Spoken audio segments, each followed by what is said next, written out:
In this video, we are going to see how we can develop the Sparkline charts, which is used to identify the trends over time based on different regions. And it's kind of a quick snapshot to identify and compare the performance on different regions or different parameters, whatever you like. So this is how it looks. Let's see how we can create this from scratch. First of all, let me just clear this.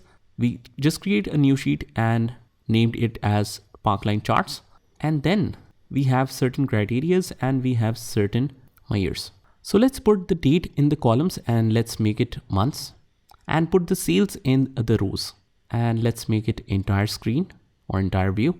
Now, if we add any particular criteria to the sales just to distribute it in multiple regions, let's say I'll put regions here, it will divide it into multiple lines.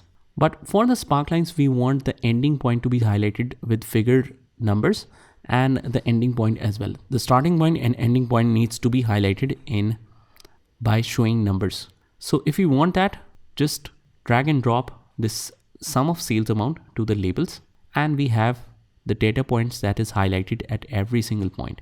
We don't want that. We want to customize that even further.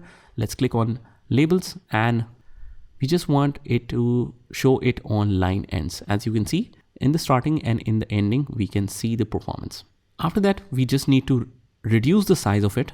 Let's switch it to standard and let's make it thinner so that we can see a quick screenshot of it.